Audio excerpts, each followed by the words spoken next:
Assalamu alaikum aspirants. In this video, we will discuss history of Pakistan and India, past paper 2023. اور اس paper کے ہم complete 7 question کو discuss کریں گے. اور ہمارا فرسٹ کوشچن ہے write a detailed note on the public administration under Muslim rule in India. Hindustan میں مسلم حکومت کے دوران عوامی انتظامات پر تفصیلی نوٹ لکھیں. So Muslim role in India starting from early 13th century introduced several key elements of governance and administration. So the rulers mainly from Delhi Sultanate and the Mughal Empire established an organized and centralized administrative system that influenced governance for centuries. Hindustan میں مسلم حکومت کا دور جو تھا اس کی ابتدا 13 century سے شروع ہوئی تھی، جس نے حکومت اور انتظامات کے کئی اہم جو اس کے اندر یعنی مراکز تھے وہ قائم کیے تھے، اور حاکم جو خصوصاً دہلی سلطنت اور مغلیہ سلطنت کے دوران تھے وہ ایک آرگنائزڈ اور ایک مرکزی انتظامی نظام انہوں نے قائم کیا جو کئی صدیوں تک حکومت کو متاثر کرتا رہا. اس کے عوامی انتظامات کے دوران کون کون سے اقدامات کیے گئے تھے؟ تو اس میں سینٹرلائزڈ اتھارٹی ہے، یعنی مرکزی اختیار دیا گیا مسلمان حکام خصوصاً جو دہلی سلطنت تھی اور مغلیہ سلطنت تھی، تو اس کے دوران انہوں نے ایک مرکزی انتظامی نظام قائم کیا تھا، ایک سینٹرلائزڈ ایڈمنسٹریشن سسٹم قائم کیا، اور بادشاہ یا جو سلطان ہوتا تھا اس کو ایک عظیم اختیارات تھے اور وہ منتخب افسران کے ذریعے سلطنت کے اوپر حکمرانی کرتے تھے. دین رول آف سلطان اور امپائر، سلطان یا بادشاہ کا کردار کیا ہوتا تھا؟ تو سلطان جب بادشاہ ریاست اور فوج کے سربراہ تھے، اور ان کا بنیادی کردار تھا کہ یعنی جو قانون سازی تھی وہ قوانین بناتے تھے اسلامی اصولوں اور جو مقامی روایات کے اوپر وہ یعنی مبنی ہوتے تھے. اس کے بعد انتظامیہ یعنی کہ ان کے ذمہ تھی انتظامیہ کا کنٹرول، اور وہ وزراء اور انتظامی جو اہلکار تھے وہ ان سے منسوب کرتے تھے. اس کے بعد جو عدلیہ کا سربراہ ہوتا تھا وہ ریاست کے عدلیہ یعنی اعلی عدلیہ کو جو حکم دیتا تھا. اس کے بعد جو دیوان وزارت تھی، یعنی کہ اس کو منسٹری آف فینانس بھی کہتے ہیں یا پھر منصب مالیہ، تو یہ انتظامی نظام کے سب سے اہم حصے میں سے ایک تھا. اور جو وزیر تھے جیسے سربراہ افسر یا خصوصیات تھیں یعنی منصب وہ اس کے اندر لائے. اس کے بعد جو ریونیو کلیکشن تھا کہ آمدنی کو کس طرح سے جمع کیا جاتا تھا، تو جو ریاستی آمدنی تھی اس کا انتظام خاص طور پر جو زمینی ٹیکس وصول کیے جاتے تھے لوگوں سے. اس کے علاوہ ریاست کے جو اخراجات کی بات کریں تو اس میں فوج اور عمارتی کاموں اور باقی جو فلاحی کام تھے ان کے لیے بجٹ رکھا جاتا تھا. اس کے علاوہ اس کا صوبائی انتظام کس طرح سے چلایا جاتا تھا؟ تو ہندوستان کو صوبوں میں تقسیم کیا گیا تھا، جیسے مغلیہ عہد میں صوبے یا پھر ان کو صبا بھی کہا جاتا تھا. تو ہر ایک صوبے کو گورنر یا صوبے کے صدر کے ذریعے جو ہے وہ عمل کرنے کی ذمہ داری دی جاتی تھی. جو صوبے کے صدر کی ذمہ داری جو ہوتی تھی ان میں تھا کہ لا اینڈ آرڈر یعنی کہ قانون اور نظم کو برقرار رکھنا، یعنی امن کی جو یقینی بندوبست ہے وہ کرنا، اور بادشاہ کے احکامات کے عمل میں ان کو لانا. اس کے بعد ریونیو کلیکشن بھی ان کی ذمہ داری تھی، یعنی آمدنی کو جمع کرنا جو مقامی آبادی سے ٹیکس وصول کیا جاتا تھا. دین ملٹری ایڈمنسٹریشن ہے، جو فوجی انتظامات تھے، تو فوج نے حکومت میں ایک اہم کردار ادا کیا. بادشاہ اور یا پھر سلطان فوج کے اعلیٰ جو فوجی مقاصد ہوتے تھے، تو فوج نے یہ اطمینان دیا کہ انہوں نے یعنی دولت کی حفاظت کی، جو اندرونی جو بھی بغاوتیں تھیں یا پھر بیرونی حملے تھے ان سے بچاؤ میں بہت اہم کردار ادا کیا. اس کے علاوہ انہوں نے قانون یعنی کہ نافذ کیا، لا انفورسمنٹ کے اندر رول پلے کیا، انتظامیہ کو امن برقرار رکھنے میں انہوں نے مدد دی. اس کے علاوہ جو جوڈیشل سسٹم تھا، عدلیہ کا نظام کس طرح سے چلایا جاتا تھا؟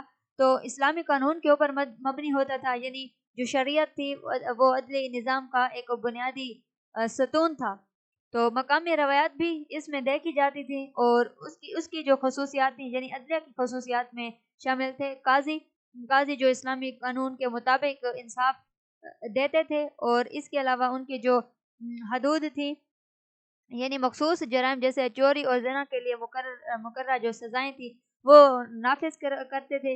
اس کے بعد جو آمدنی کا نظام تھا، ریونیو سسٹم تھا، تو آمدنی کا نظام جو تھا وہ زمینی آمدنی مسلمان حکام کے لیے اہم آمدنی کا ذریعہ تھی، اور اس نظام کے اہم جو فیکٹرز ہیں، اس عناصر ہیں، ان میں شامل ہے زمیندار، یعنی جو local landlords responsible for collecting taxes from peasants, جو کسانوں سے ٹیکس وصول کرتے تھے زمیندار، اور اس کے علاوہ خراج تھا، یعنی غیر مسلم شہریوں کی طرف سے ادا کی جانے والی زمینی ٹیکس کو خراج کہا جاتا تھا۔